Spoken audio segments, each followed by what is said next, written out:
안녕하세요. 성공예감 이대호입니다.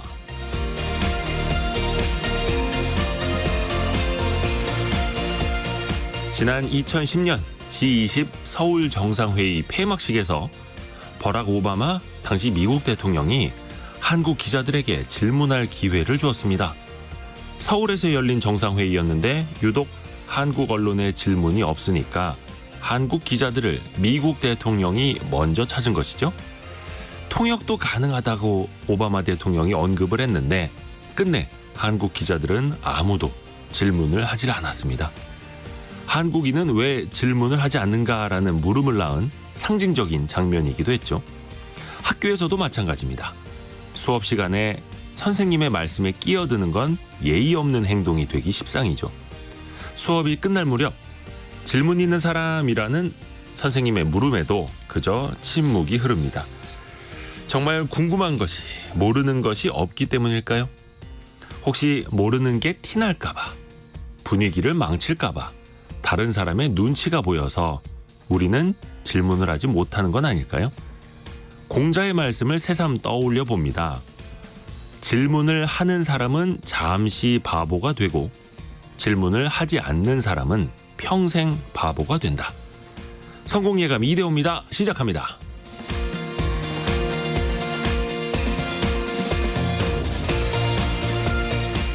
안녕하세요. 이대호입니다.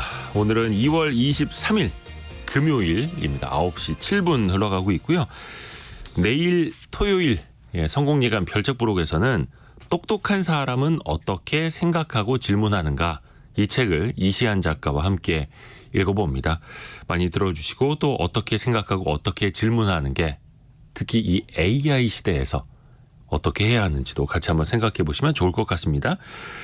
오늘 금요일 원탁의 기자들과 함께하는 날입니다. 러시아 우크라이나 전쟁이 터진 지 벌써 2년이 됐습니다. 세계 경제도 그 사이에 많이 변화하고 있고 전쟁은 또 끝나질 않고 있고 생각해 볼 지점이 많은 대목인데요. 같이 한번 토론을 해보실까요? 또 하나, 가상자산 테라 루나 폭락 사태 핵심 인물인 권도형 대표가 미국에서 재판을 받게 됐습니다. 100년 이상의 징역도 가능하다는데요. 주요 쟁점도 같이 논의해 보시죠. 오늘의 경제 상식 퀴즈 지금 내드리겠습니다. 대학 알림이에 따르면요, 교육대, 산업대 등을 제외한 전국 4년제 대학 137개 중에서 약 14%가 이것을 인상하기로 했다고 합니다. 아직 결과를 공개하지 않은 학교도 있는데요. 현재 117개 학교 약 85%는 동결을 결정했고요. 청주대는 유일하게 인하를 결정했다고 합니다. 올해 이것의 법정 인상 한도는 5.64%라고 하고요. 흔히 우리가 학비라고 부르는 그 세 글자를 맞춰주시면 됩니다. 학교나 단체에 내가 수업을 좀 받겠소라고 등록을 할 때 내는 금전을 뜻하는 세 글자. 쉽죠? 예. 참 비쌉니다만 정답은 쉽습니다. 자, 짧은 문자 50원, 긴 문자 100원이 되는 샵 9730 문자 메시지 보내주시면 되고요. KBS 콩은 비용이 들지 않습니다. 저희가 추첨을 통해서 다양한 선물도 보내드리고요. 또 KBS 1라디오 유튜브를 통해서도 함께 하실 수 있습니다. 성공예감 이대호입니다. 자주 검색하시면 성공이 가까워집니다.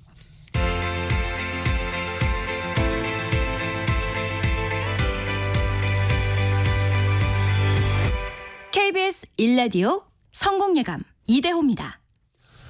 원탁의 기자들 함께 만나보시죠. 머니투데이 방송 염현석 기자, 비즈워치 박수익 기자, 2대12 권소현 기자입니다. 안녕하세요. 안녕하세요. 내일이면 딱 2년이 된다 하더라고요. 러시아가 우크라이나를 침공한 게 벌써 2년입니다. 뭐 초반에는 러시아가 단기전으로 끝낼 것이다 이렇게 호언장담을 하긴 했습니다만 벌써 2년이 됐습니다. 일단 지금의 정세는 어떤지 좀 정리를 한번 해볼까요? 네, 2022년 정확하게 2월 24일에 이제 러시아가 기존부터 사실 일부 뭐 동부 돈바스 지역이라고 해서 거기서는 그 전쟁이 있었지만 좀 전면전으로 확대된 게 재작년 2월 24일이었는데 초반에는 말씀하셨 아시다시피 우크라이나가 좀 잘 버텼고 네. 그 가운데에서 이제 미국도 서방 세계에서도 좀 지원을 많이 해주는 가운데 뭐 대반격이라고 하는 그런 작전도 했는데 이게 초반에는 이제 러시아가 우크라이나를 침공하는 양상이었지만 교착 상태로 접어들면서 반대로 우크라이나가 러시아가 차지하고 있는 그 영토를 다시 공격해야 되는 그러니까 공격과 수비가 좀 바뀌는 공성전이 벌어지다 보니까 러시아 입장에서는 이제 일단 자기들이 확보했던 그 영토를 지키고 사실 지키는 게 쉽잖아요. 공격하는 것보다. 그런 상황이 되다 보니까 굉장히 지금까지 교착 상태가 됐고 지금 나오고 있는 것들을 종합해 보면 작년 말부터는 실제 이제 러시아가 현재 우크라이나 영토의 한 그 18% 정도를 점령하고 있는데 이 러시아가 점령하고 있는 영토에 대해서 우크라이나군의 어떤 공세가 작년 말부터는 거의 없다 이런 상황입니다. 이제 약간 세계적인 뉴스에서도 약간 좀 뒤로 좀 밀리고 있는 게 또 현실이기도 하고요.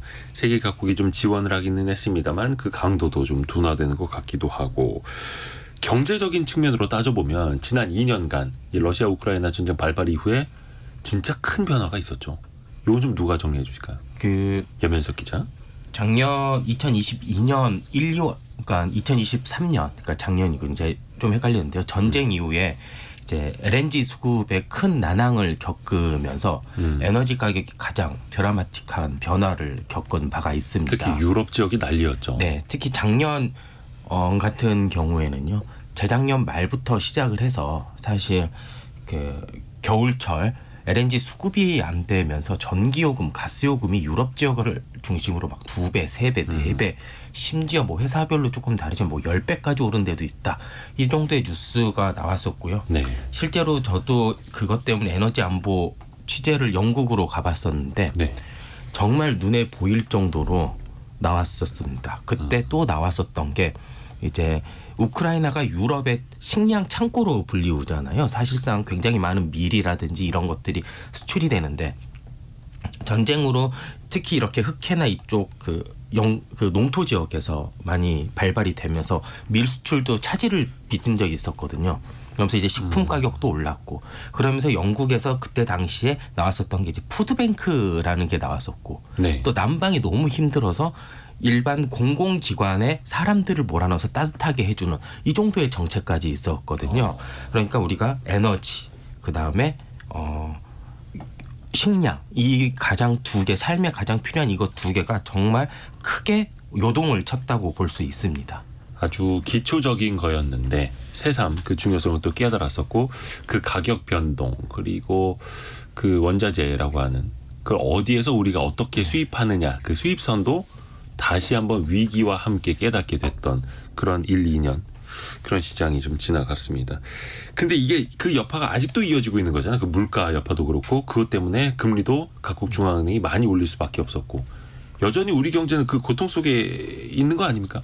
그렇죠. 뭐 우리나라뿐만 아니라 전 권수영 세계가 이제 인플레이션에 시달릴 수밖에 없었던 게 기본적으로 이 에너지 가격 그리고 이제 식량 가격이었던 건데 지금 우리도 보면 근원 물가라고 보는 그러니까 이 사람이 사는데 필요한 식량과 에너지 가격이 오르니까 이 물가로 보여진 수치보다 삶이 힘들어질 수밖에 없는 거기다가 이제 물류 비용 같은 것도 좀 문제가 되고 있죠. 왜냐하면 전쟁이 이제 벌어지게 되면 그 무역이 이루어지는 그 통로들이 막힐 수가 있으니까 사실 이 우크라이나 전쟁뿐만 아니라 이스라엘과 하마스 전쟁이 벌어지면서 중동 정세가 불안해지고 그러면서 이제 최근에 호르무즈 해협이 막힌다던가 이러면서 물류 비용이 확 뛰고 그게 이제 이 상품 가격이 정가가 되는 이런 상황들이 벌어지면서 굉장히 이 삶이 팍팍해졌다는 느낌이 드는 거죠. 근데 거기에 더해서 사실 한국 기업들은 이 러시아에 진출한 기업들의 이 손실도 상당하긴 했었어요. 왜냐하면 우리가 탈냉전 시대에 북방 외교 추진하면서 러시아와 수교를 했잖아요. 그러면서 러시아 시장에 한국 기업들이 굉장히 많이 진출을 했었거든요. 근데 이 한국이 서방국가 주도의 대러 이 제재에 동참을 하면서 러시아는 여기에 보복을 하고 최근에 뭐 현대차가 이제 상트페테르부르크에서 갖고 있었던 그 공장을 뭐 14만 원 정도 단돈 1만 루블에 매각하기로 했다. 약간 이런 뉴스도 좀 있었잖아요. 그러니까 이게 우리나라 기업들이 실질적으로 타격을 받고 있는 것도 있고 전반적으로 지정학적 리스크, 글로벌 무역 위축 이런 것 때문에 이 수출 의존도가 높은 우리나라는 직접적인 타격을 받을 수밖에 없는 상황이었던 거죠. 거기다 이제 이 제재 문제를 또 한번 보면 이 사실 러시아의 이 여러 가지 제재가 가해지면서 이제 우회 수출 이런 것들을 좀 막는 분위기였잖아요. 근데 최근에 이제 정부가 군용으로 전용될 수 있는 가능성이 높은 682개 품목을 이 상황 허가 대상에 추가를 했거든요. 그러니까 이 말은 수출 금지된다는 거예요. 근데 여기에 뭐 건설 중장비, 뭐 2차 전지, 공작 기계, 뭐 항공기 부품 이런 것들이 다 추가가 됐거든요. 그러니까 이런 걸로도 이제 당장 해당되는 품목들을 이제 생산하는 기업들은 타격을 입을 수밖에 없고 우리나라 작년 경제 성장률이 이제 1.4%밖에 안 됐는데 올해는 한 2% 초반으로 예상되는 거에 기저에는 약간 이런 우크라이나 전쟁 뭐 이런 것들이 작용하지 않았다고 볼 수는 없는 거죠. 그렇죠. 우리나라는 진짜 그 대외 경제 의존도가 어찌 보면 가장 큰 나라고 세계 무역이 좋아질 때 어찌 보면 가장 또 수혜를 보는 나라인데 대외 경제가 어지럽고 물류 하나하나도 어디서든 안심할 수 없는 상황이고 그러다 보니 우리 경제가 또 근본적으로 어렵기도 하죠. 이게 또 전쟁 이야기다 보니까 국방비가 빠지지 않는데 전쟁 이후에 세계 각국이 뭐 신냉전 시대다라는 표현도 나오고 국방비를 또 늘릴 수 없는 그런 흐름으로 갔고 실제로 많은 나라들이 국방비를 지출을 많이 늘리고 있죠. 어쩔 수가 없는 것 같습니다. 네. 요즘 현대전 같은 경우에는 전쟁의 승패가 경제 규모라고 봐도 되거든요. 네. 왜냐하면 무기 한 발 한 발도 너무 비싸고요. 그렇죠. 그 병사 한 명 한 명에 대한 이렇게 사망이 났었을 때 보험 이게 뭐 처리 보상. 비용이라든지 네. 보상 비용이라든지 이런 것까지 다 하면 정말 전쟁을 한번 하기 위해서는 엄청난 돈이 들어가게 됩니다. 당연히 전쟁이 이렇게 많이 일어난 유럽 지역을 중심으로 국방비들이 많이 올라갔고요. 거기에 이제 여러 자원, 무기 자원들을 많이 이제 지원을 해주는 미국 역시 마찬가지고요. 뭐 우리나라도 마찬가지고 이렇게 불안하게 되면 또 국방비들이 늘잖아요. 실제로 네. 스웨덴 스톡홀름 국제평화연구소에 따르면요. 지난해 전 세계 국방부 지출액은요. 국방비. 21년 네. 대비 6.5% 상승했다라고 합니다. 2조 2,399억 달러 정도 되는데요. 실제로 동유럽 하나로만 보면요. 지난해 1,354억 달러를 국방비로 지출했다고 합니다. 네. 이거는 2020년 그러니까 전쟁이 일어나기 직전 752억 달러보다 한 80%나 늘어난 수치라고 합니다. 특히 유럽, 동유럽 네. 지역에서 더 많이 국방비를 늘릴 수밖에 없었다. 우리 입장에서 보면 지금 굉장히 그쪽 고마운 거죠. 정세가 안 좋아서 뭐 폴란드를 비롯해서 우리나라 무기를 또 많이 사가서 그 사이에 우리나라는 지금 국방 산업이 이른바 K 디펜스라고 하면서 미국산보다 가성비가 좋네. 호환성도 좋네 이러면서 또 우리는 기회를 맞은 거긴 한데 이 참 양면성이 있네요. 이게 사실 보니까 서방 국가들이 국방 예산 늘리면서 한국 전쟁 이후 이런 공급 문제 직면한 적이 처음이라고 그러더라고요. 그러니까 그렇죠. 이 무기가 필요한 것들이 엄청 주문을 하는데 이게 냉전 시대 이후에 이 생산 시설을 많이 줄여놨잖아요. 네. 근데 근데 이 생산 시설은 무기를 생산하는 시설은 단기간에 생산 시설 그러니까 캐파를 확 늘릴 수 없는 거예요. 그러니까 지금 한국 전쟁 이후에 이런 공급 문제 직면한 게 이제 처음이라고 얘기가 나올 정도인데 이 냉전 시대 때부터 보면 이 북대서양 조약기구 그러니까 나토라는 게 냉전 시대에 탄생한 이 서방 국가의 군사 동맹 같은 거잖아요. 네.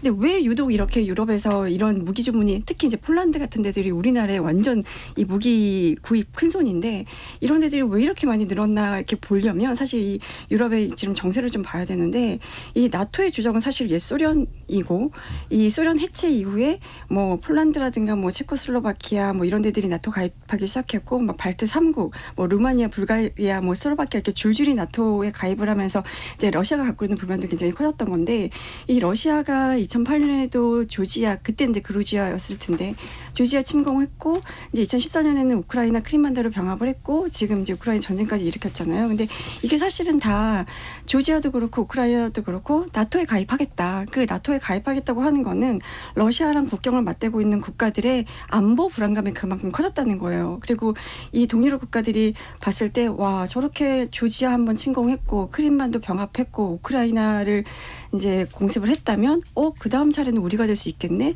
그러면 이제 폴란드 같은 데는 군비를 엄청 늘리는 계획들을 좀 세웠더라고요. 그러니까 국방비 지출을 폴란드 같은 경우는 2배를 늘려서 GDP의 4% 수준까지 끌어올리겠다.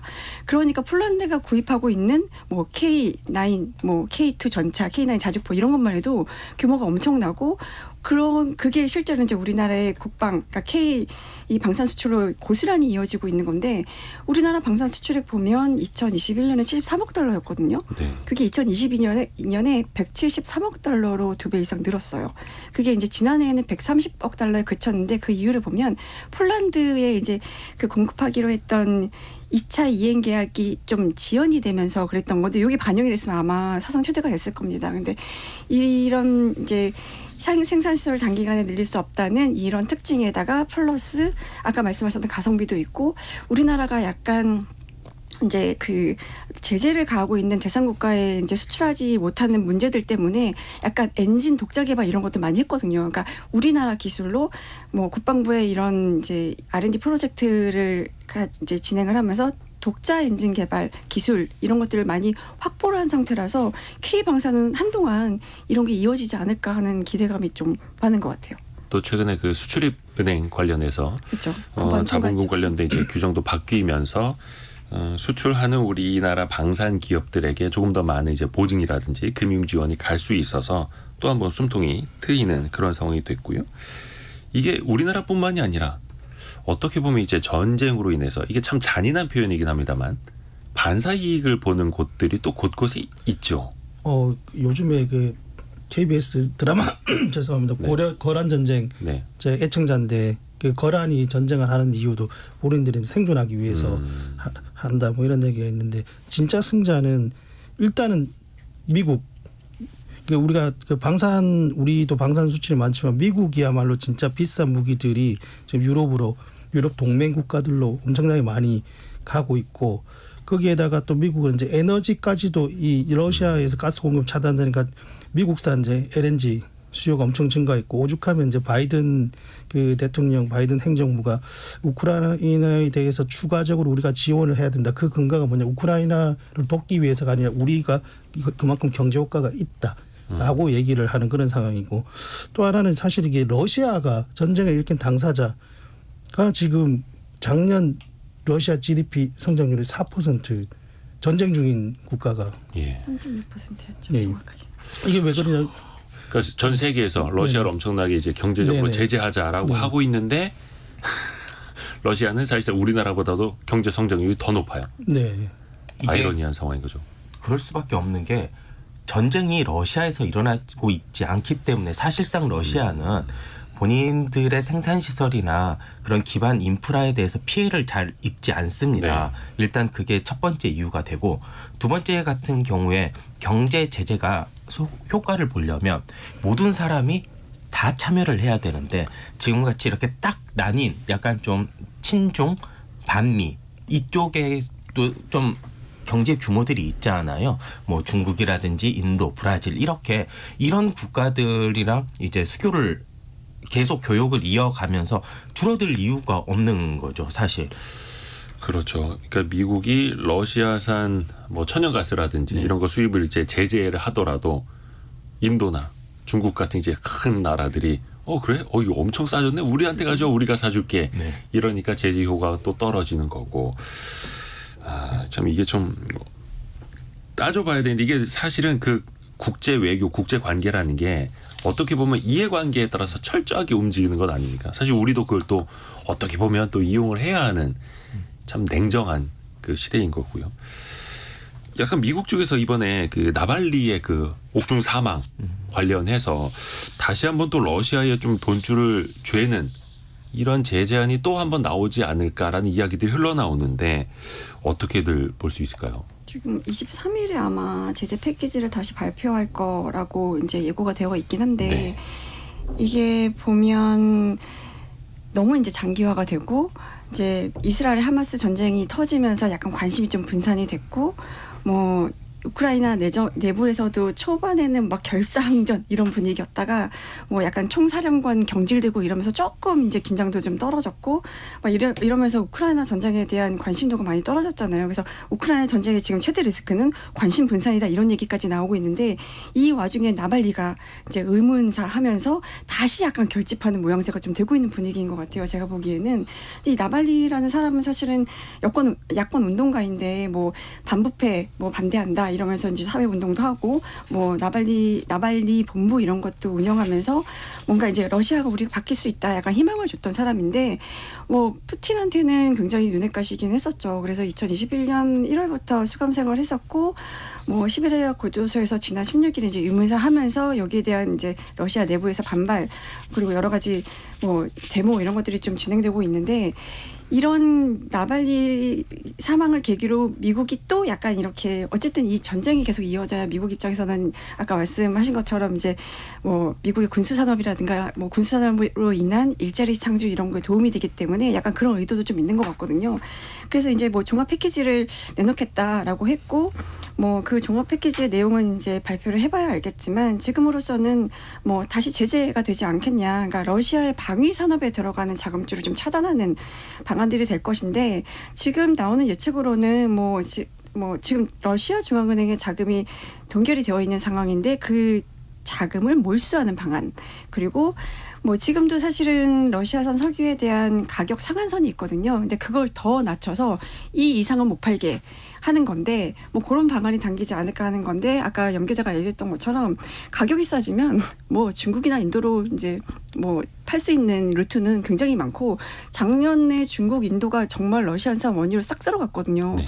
거기다가 이제 러시아산 원유라는 거를 티나지 않게 하기 위해서 그림자 선단 그러니까 해상에서 유조선을 바꾸는 거예요. 이 러시아산 원유를 다른 선단에 바꿔서 이거를 뭐 인도로 가져가서 인도가 그걸 정유해서 팔면 미국이 그런 건 정유 제품을 사가기도 하고 이러니까 결국은 이런 제재가 효과가 있겠냐. 뭐 결국 뭐 러시아는 뭐 세수도 늘어나게 될 거고 경제 성장도 하지 않겠냐. 그러면 크게 의미가 없을 거다 이런 얘기가 나오고 있습니다. 제재의 효과는 나타나질 않고 있고 전쟁은 끝나지를 않고 있고 이 때문에 또 경제적으로 다시 엮어서 이야기를 이어가 보면은 물가가 내려오질 않으니 그렇죠. 금리 인하 시점도 더 뒤로 가고 있는 거고 뭐 미국도 마찬가지고요. 그래서 우리 삶은 여전히 또 계속해서 팍팍할 수밖에 없는 거고요. 이게 다 맞물려 있습니다. 마지막으로 우리가 뭐 앞에서도 뭐 식량 안보, 에너지 안보 이야기를 좀 하기는 했습니다만 뭐 최고의 평화는 이제 힘이 강해질 때 온다라는 이야기도 이제 우리가 교훈으로 얻었었고 우리가 어떻게 대응을 해야 될지 좀 마지막 남은 숙제 염현석 기자가 좀 정리해 볼까요? 이게 우리가 러시아 우크라이나 전쟁이 터지면서 가장 많이 나왔던 말이 공급망 불안입니다. 근데 이게 공급망이라는 게 저는 두 가지 측면으로 좀 봐야 될 것 같아요. 이게 협의의 공급망이 있고 광의의 공급망이 있습니다. 네. 협의의 공급망, 그러니까 작은 위주의 공급망은 우리가 흔히 말하는 이제 자원 이런 것들을 볼 수 있고 광의로 공급망을 보면요. 우리가 생산을 하고 뭐든지 소비하는 그 모든 것들이 다 공급망이 됩니다. 근데 이 모든 것들에 대한 공급망을 보면 이제 자본도 그렇고요. 노동도 그렇고요. 토지도 그렇고요. 다 너무 세계화가 되어 있습니다. 그리고 우리 경제는 그 세계화 그러니까 WTO 체제에 너무 잘 익숙해져 있고 그거에 정말 적응을 잘해서 급성장을 했는데 이거에 대한 근본적인 변화가 오니까 정말 처음부터 끝까지 다 바뀌어야 되는 상황이 올 수도 있다라는 겁니다.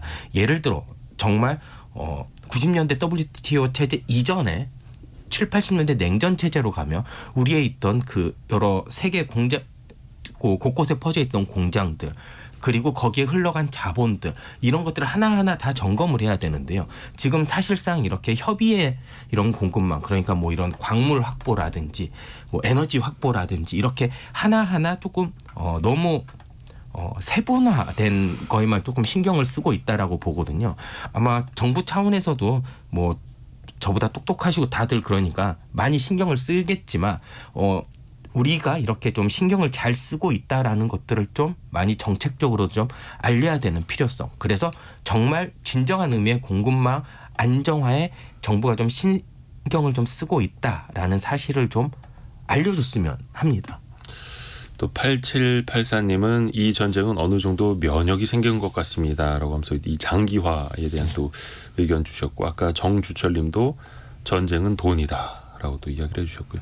이게 참 현실이구나. 21세기에도 이런 전쟁이 장기화될 수 있는 거구나. 또 우리가 새삼 깨닫기도 하고, 또 준비도 더 많이 우리도 대비를 해놔야겠습니다. 경제상식 퀴즈 한 번 더 말씀드리고 두 번째 이슈로 넘어갈게요. 오늘의 경제상식 퀴즈 정답은 일단 세 글자입니다. 한국사립대 총장협의회에 따르면요, 지난해 기준으로 대학교의 이 금액이 평균 665만 원이었습니다. 1년치가 665만 원. 사립대는 732만 원. 국공립대는 394만 원이었고요. 의과대학 경우에는 그 980만 원으로 가장 비쌌고요. 공대, 예체능대학도 비싸기로 유명하죠. 또 올해 이걸 올리는 대학도 늘고 있어서 학생 또 부모님의 부담도 커지고 있는데요. 한 학기마다 대학교에 내야 하는 이것 세 글자를 맞춰주시면 됩니다. 1855님, 이제 딸아이 한 학기 남았어요. 예, 항상 응원합니다라고 보내주셨고요. 이은주님, 저도 직장 다니면서 학교 다니는데 이번 달에 이걸 냈습니다라고, 오늘도 배워갑니다라고 보내주셨고요. 그리고 5463님, 이것 벌려고 마트 알바했어요. 8시간 동안 서서 지하 주차장에서 봉 들고 로봇처럼 좌우로 흔들었는데요. 정말 팔다리에 쥐가 나서 운 적도 많았어요. 라고. 이거 내기 위해서 참 아르바이트하는 학생들도 많이 있죠. 응원합니다. 응원합니다. 자, 여러분의 의견 또 정답 많이 보내주세요. 샵 9730 문자 메시지. 짧은 문자 50원, 긴 문자 100원이 드는 샵 9730 있고요. 또 KBS 콩으로 올려주셔도 좋습니다. 오늘의 움직임에 주목하고 세상의 흐름을 놓치지 않습니다. 여러분의 내일을 응원하며 성공의 열쇠를 함께 찾아갑니다. 성공예감 이대호입니다.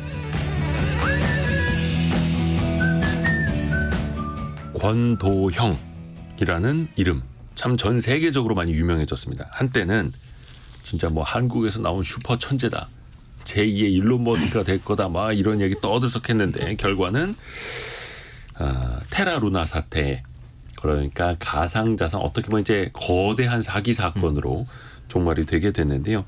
뉴스에서는 계속 많이 나옵니다만 뭐 당시에 스테이블 코인이다, 달러화와 연동이 되는 신개념 발명품이다 떠들썩했는데, 요걸 좀 간단하게 한번 정리를 좀 해주실까요? 테라루나 폭락 사태에 대해서. 네네. 이 권도영 이 대표가 2018년에 이제 테라폼 랩스라는 것을 설립을 합니다. 이 테라폼 랩스가 발행하는 테라라는 코인, 암호화폐, 루나, 이 두 개가 이제 자매 코인인데, 이 두 개의 코인이 서로를 보완해 주면서 이제 가격을 유지해 준다, 이런 걸로 해서 굉장히 좀 인기를 끌게 됐고, 네. 그래서 한때 이 시총도 거의 50조 원 우리 돈으로 이상이 뛰었는데, 문제는 이제 2022년 재작년 5월에 이 두 개의 가격이 99% 이상 폭락을 하면서 이런 그냥 시스템 자체가 무너진 거죠. 투매 사태가 났고, 그 상황에서 이제 이 권도영 대표가 재작년 5월에 싱가포르에서 마지막 행적을 끝으로 잠적을 했습니다. 그 사이에 이제 미국 증권거래위원회나 우리도 이렇게 좀 기소를 하고 했는데, 잠적을 했다가 작년 3월에 발칸반도의 몬테네그로에서 이제 체포가 됐죠. 이때 체포가 된 거는 이 암호화폐 때문에 체포된 게 아니라 이제 위조 요건을 사용해가지고 출국하려다가, 그래서 이제 체포가 됐고, 그 상황에서 계속 몬테네그로에서 이제 구금이 되어서 여권 위조 혐의에 대한 재판을 받던 도중에 이제 최근에, 그래서 이 여권 위조 혐의는 몬테네그로에서 이제 재판을 받는 것이고, 이 암호화폐와 관련된 그런 재판은 지금 미국, 한국 여러 나라에서 이제 기소가 되는 상황인데, 그래서 어느 나라로 인도를 할 것이냐, 최근 이제 그래서 몬테네그로 법원이 얼마 전에 이제 미국으로 인도할 것이다, 이렇게 이제 결론이 나 있는 상황입니다. 그러니까 쟁점이 또 그거였지 않습니까? 권도영이 과연 한국으로 와서 재판을 받느냐, 미국으로 가서 재판을 받느냐. 권도영 씨는 뭐 보도된 것만 놓고 보면 한국으로 가고 싶다라고 했다 하고요. 근데 국내 여론은 역설적으로 한국으로 오지 말고 미국 가서 재판받아라라고 했다는 거죠. 이게 참 아이러니한 대목인데요. 저 미국하고 권소연 기자. 둘 다 우리 쪽으로 송환을 해라라고 요청을 했는데 결국은 이제 결론은 미국으로 가는 걸로 돼 있었잖아요. 됐잖아요. 근데 사실 이제 미국이 형벌이 더 세니까 국내 여론은 미국으로 보내라. 어차피 내가 이 피해 금액을 돌려받지 못할 거라면 차라리 미국으로 보내서 형벌을 막 100년형 이런 걸 받았으면 좋겠다라는 이제 여론인데, 사실 우리나라 같은 경우는 여러 죄를 저질렀을 경우에 그 중에서 가장 무거운 죄의 형량을 1.5배 가중해서 처벌하는 가중주의거든요. 그러니까 이제 형량이 이렇게 합쳐지는 게 아니라 가장 무거운 죄를 기준으로 1.5배를 하는 건데, 그 유기징역이 나와도 그게 한도가 있어요. 그래서 범죄 한 개만 놓고 보면 최대 30년이고 2개 이상이면 최대 해봤자 50년이 상한인데, 미국은 달라요. 미국은 형의 상한이 없고 여러 개가 있으면 그 범죄의 형량이 합쳐지는, 다 더하기 그렇죠. 하는 거죠. 병과주의이기 때문에 그래서 미국으로 송환이 되면 뭐 형량 100년은 넘게 나올 수 있다. 그럼 뭐 결국은 이제 종신형인 건데, 이게 사실 그 우리 메이도프 기억하실 텐데 네. 폰지 사기 저지른 사람으로 되게 유명하죠. 이분은 미국에서 재판 받았을 때 150년형 이제 선고받고 2021년에 교도소에서 돌아가셨거든요. 네. 그래서 이게 뭐 권도영 씨가 이제 한국 송환을 원했던 거는 이렇게 형량을 좀 줄일 수 있지 않을까라는 기대감이었을 텐데, 사실 이게 우리나라의 법정 최고형이 아직도 사형은 존재하는 나라예요. 사형을 집행하지 않아서 사실상 이제 사형은 시행이 되고 있지는 않지만, 뭐 경제사범도 최대는 무기징역까지 선고가 될 수는 있거든요. 그러니까 유기징역의 한도는 있지만 무기징역도 가능한 나라예요. 그래서 특정 경제가중처벌법상 범죄로 인한 이득액이 50억 원 이상일 경우 5년 이상의 징역 또는 무기징역으로 가중처벌이 가능한데, 근데 문제는 여기서 이제 선처를 받을 수 있는 방법도 여러 가지가 있고, 무기징역으로 설령 들어간다고 해도 가석방제도 이런 걸 통해 이제 풀려 나올 수 있는 가능성도 좀 있기는 해요. 그래서 한 20년 살면 이제 가석방 대상이 되거든요. 근데 미국은 사실 우리나라보다도 이런 가석방 같은 걸로 일찍 풀려 나오는 경우들이 많아서 아예 감형이 되더라도 빨리 못 나오게 몇백 년 형을 이제 구형하는 게 약간 그런 이유도 있다. 그렇죠. 뭐 그 형의 최소 뭐 3분의 1이나 3분의 2를 복역을 해야 가석방 심사 대상자에 오르니까 그렇죠. 차라리 한 100년형을 때려놓으면 그렇죠. 수십 년 이상은 살아야 그 다음에 가석방 여부라도 그때 가서 봐야 하니까요. 실제로 염현석 기자. 제가 한 20여 년 전에 네. 군대를 교도소에서 복무를 했거든요. 그때 교도소 갔다는 줄 알고 깜짝 놀랐어요. 그때 이제 경비교도대라는 그게 있었습니다. 경비교도대. 그래서 실제로 그 경제사범들도 많이 보고요. 뭐 여러 이제 특수사범들도 많이 봤었는데, 네.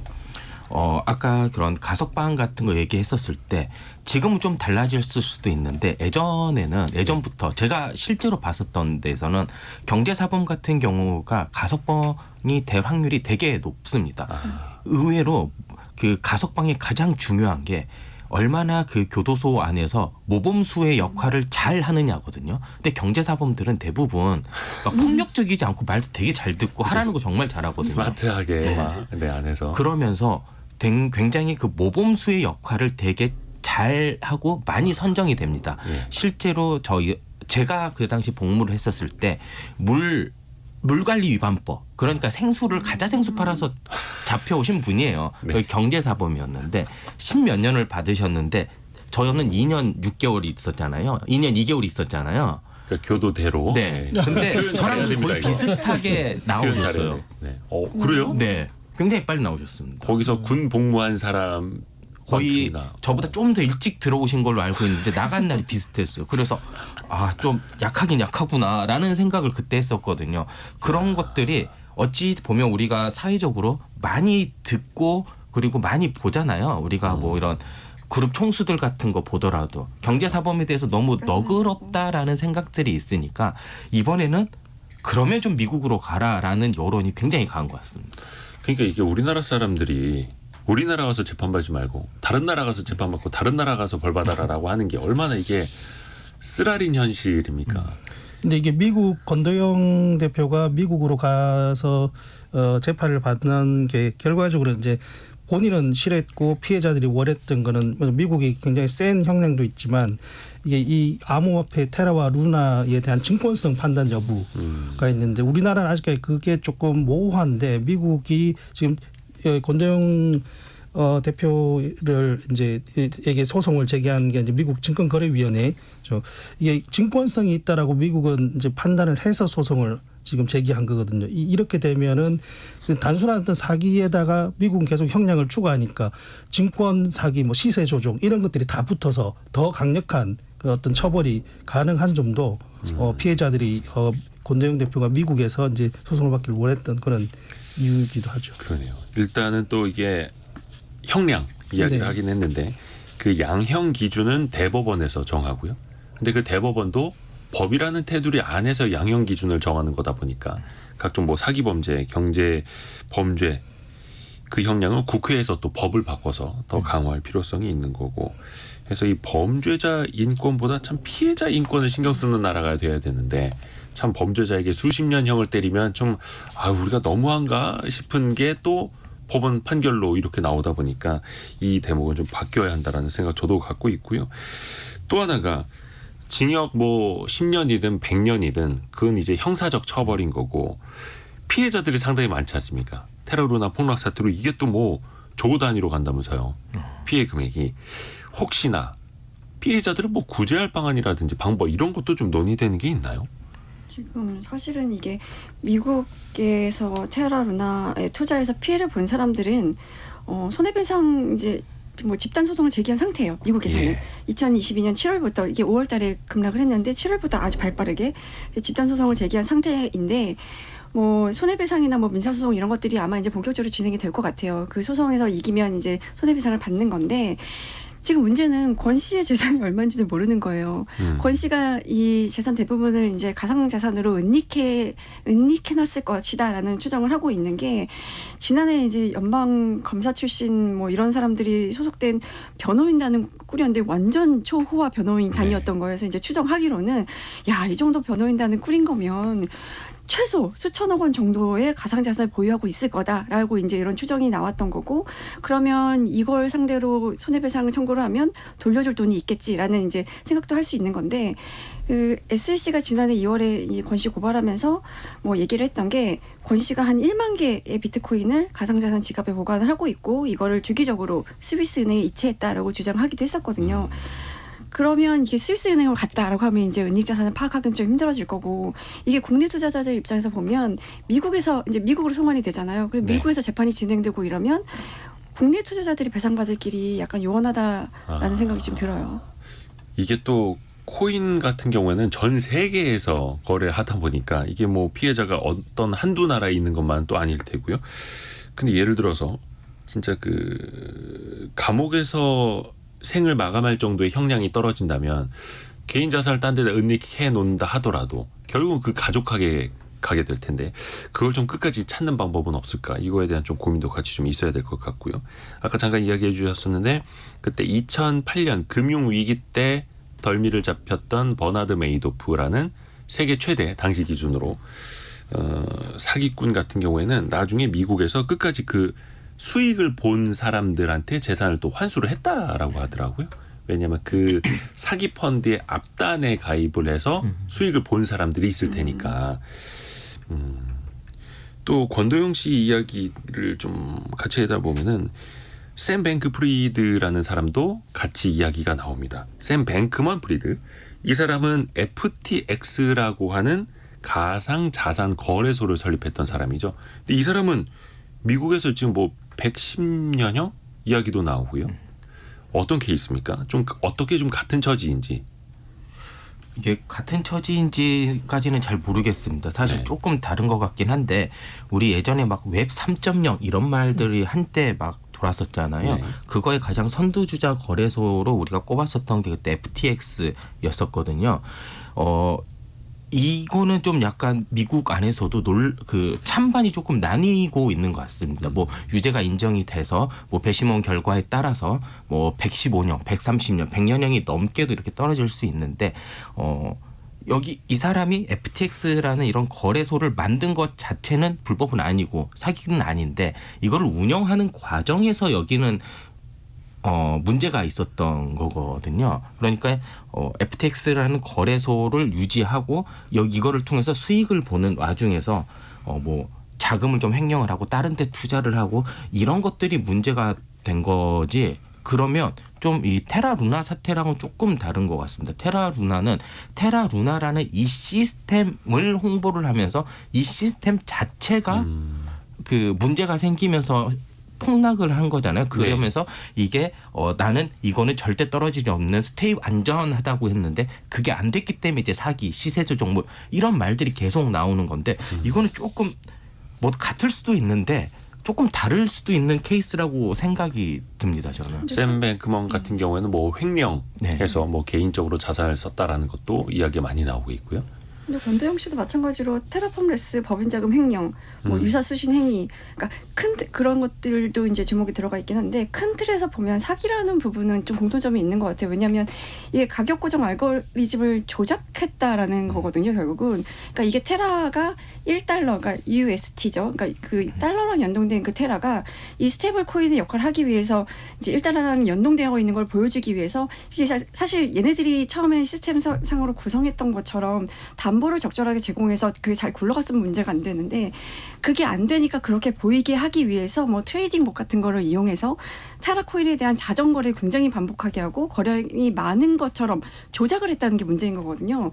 그리고 거기다가 얘네들이 이제 이용자들을 많이 끌어들이기 위해서 고율의 이자를 지급하면서 이제 앵커 서비스 같은 걸 제공을 했는데 그게 실제로 이 테라가 실생활에서 화폐처럼 사용이 되지 않으니까 그 후단에 이제 투자한 사람들한테 앞단에 투자한 사람들, 그러니까 후단에 투자한 사람들의 자금을 앞단에 투자한 사람들한테 지급하는 어찌 보면 폰지 사기 형태를 진행했다는 게 문제이기 때문에 사기라는 게 근본적인 틀에서는 똑같은 사건인 것 같습니다.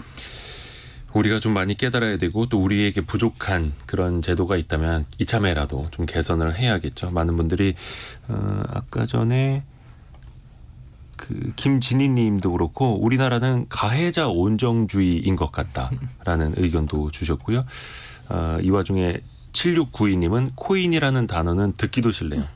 우리 남편 진짜 정신 차렸으면 하는데 예, 그 뒤는 이제 제가 여기까지만 읽어드리겠습니다. 요새 서초동 가면 법률 수임의 절반 이상이 코인 사기다라는 말까지 나오니까 이거는 이제 피해자가 되지 않기 위해서 스스로 조심하는 수밖에 없는 것 같아요. 자, 오늘 2대12 권소영 기자, 비즈워치 박수익 기자 그리고 머니투데이 방송 염현석 기자 함께 원탁의 기자들 함께했습니다. 고맙습니다. 감사합니다.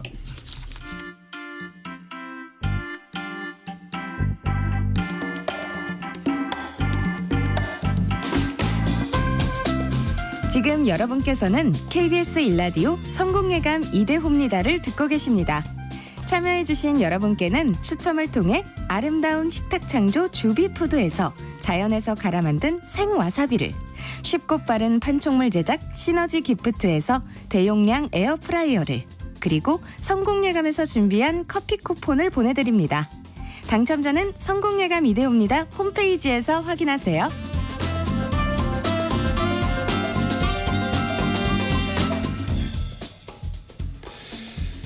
지금 9시 47분, 48분 흘러가고 있습니다. 잠시 증시 상황 한번 볼까요? 네, 국내 증시는 2678, 코스피는 2678로 0.5% 오르고 있고요. 코스닥 같은 경우에 출발은 좋았었는데 870으로 보합, 그리고 약간 좀 하락까지도 왔다 갔다 하고 있습니다. 밤사이에 미국 증시는 참 좋았습니다만 우리 증시는 왜 늘 이렇게 힘이 없는 걸로 보이죠? 원달러 환율은 1329.3원으로 1329.3원 나타내고 있습니다. 또 날씨가 많이 추워졌죠. 와, 2월 중순 되면서 야, 기온이 많이 올라가네. 한낮 기온이 10도를 넘어가네라고 했었는데 눈도 많이 오고 오늘도 눈 오는 지역이 또 많이 있다고 하는데요. 제가 며칠 전에 오프닝으로도 한번 말씀을 드렸었는데 버스 정류장에 따뜻한 의자가 몇 해 전부터 등장을 했죠. 텐트 바람막이 또 등장을 했고요. 야, 이거 누가 생각을 한 거야? 생활 속에서 갑자기 고마움을 느끼게도 됩니다. 이 버스 정류장에 있는 따뜻한 온열 의자에 대해서 취재를 한 머니투데이 남형도 기자 오늘 전화로 연결해보죠. 남 기자님. 안녕하세요. 네, 안녕하세요. 그 온기 텐트, 온열 의자, 버스 정류장이나 아니면 횡단보도 앞에 종종 설치되어 있잖아요. 이거 네. 실제로 만족도가 되게 높을 것 같은데요. 어떻든가요?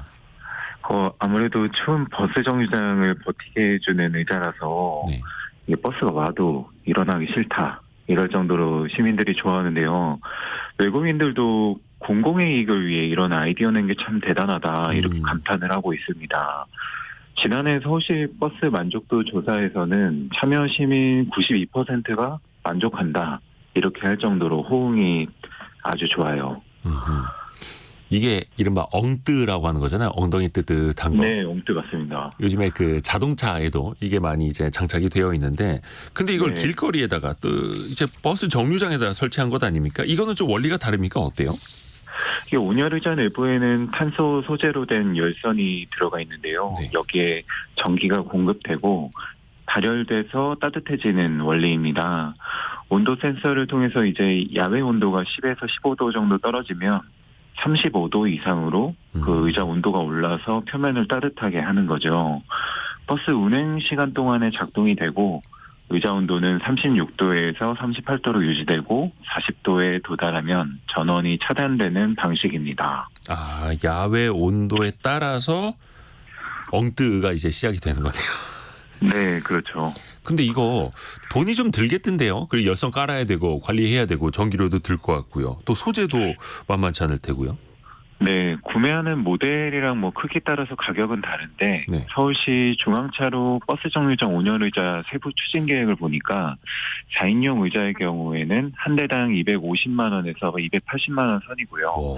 전기요금은 별도인데 시간당 100원 정도로 저렴한 편입니다. 그래도 이게 설치하는데 의자 하나당 250에서 280만 원 정도요. 네, 맞습니다. 만만치 않네요. 근데 네. 이거 이른바 엉뜨 의자. 이게 그냥 자동차에 도입된 거 말고 그러면 길거리 네. 버스 정류장 앞에 설치된 건 이게 언제부터라고 봐야 돼요? 처음 만들어진 게 이제 서울시 보도자료를 확인해 보니까 2009년 10월에 처음 시작했고요. 서울시 공무원들 도움으로 이제 어렵게 처음 만든 분을 찾아봤는데 2008년에 한 네. 민간 사업자 대표님이 이 온열의자 아이디어를 제안을 했어요. 여기가 이제 5개 광고를 전문으로 하는 회사입니다.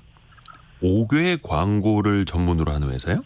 네. 아니 그렇죠. 광고를 하는 회사가 어떻게 하다가 온열의자 아이디어를 내게 됐을까요? 그러니까 이게 누군가에게 들은 이야기부터 시작을 했대요. 네. 러시아 사람들은 털모자 쓰고 다니는데 이게 서양 사람들은 추울 때 머리를 따뜻하게 하고 네. 우리나라 사람들은 앉았을 때 따뜻하게 해야 된다. 이 이야기를 들은 게 이 대표님 계속 머릿속에 있었던 거죠. 근데 이렇게 흔하게 통용되는 생각을 좀 사용자 입장에서 접목을 해보니까 버스 정류장은 기다리는 장소잖아요. 그래서 기다릴 때 좀 따뜻했으면 좋겠다 이런 마음이 있었는데 머리를 따뜻하게 하는 히터보다는 우리나라 사람들은 엉덩이가 좀 따뜻하면 좋지 않을까 이런 생각에서 아이디어를 의자에 적용했다고 합니다. 그렇죠. 우리나라는 이제 온돌 문화가 있으니까 이거를 네. 근데 대중교통 시설에도 도입을 해보자 이런 아이디어가 나왔던 거고요. 네, 그렇죠. 아하. 그리고 5050님이 엉뜨 아니고 엉따인 것 같다고. 엉뜨도 좋고요. 엉따도 좋습니다. 따뜻하고 뜨뜻하고 다 좋습니다. 그러면 근데 이분이 이 아이디어를 낼 수밖에 없었던 배경도 있었을까요? 아버지가 원래 창업한 회사가 있어서 옛날 극장에 영화 포스터를 좀 페인트로 칠했었잖아요. 그 아. 사공으로 시작을 하셨다는데 예.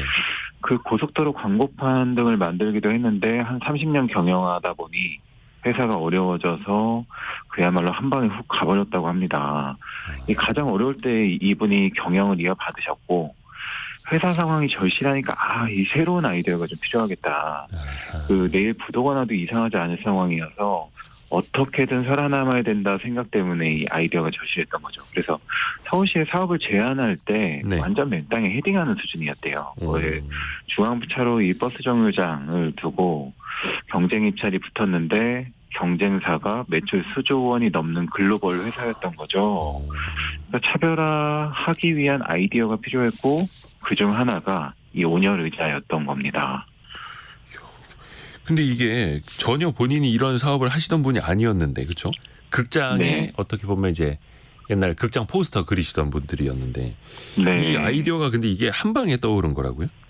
그러니까 보통 아이디어 어떻게 떠오르냐 저도 궁금해서 계속 여쭤봤는데 뭔가 대충 금방 즉석에서 갑자기 떠오른대요. 뭐 예를 들면 저녁에 밥 먹다가 이거 이렇게 해보면 어떨까? 뭐 이야기하다가 아이디어가 나오는데 이 밑바탕을 보니까 매 순간에 계속 생각하는 점이 깔려 있더라고요. 그리고 중요한 건 좀 호기심인데 어릴 때도 뭐 망원경을 만들어보고 궁금한 건 직접 만들어보고 남다른 경험도 하고 뭐 오토바이 타고 스위스의 산을 넘기도 하고 하여튼 해보고 싶은 건 좀 계속 새로운 시도를 해본다고 합니다.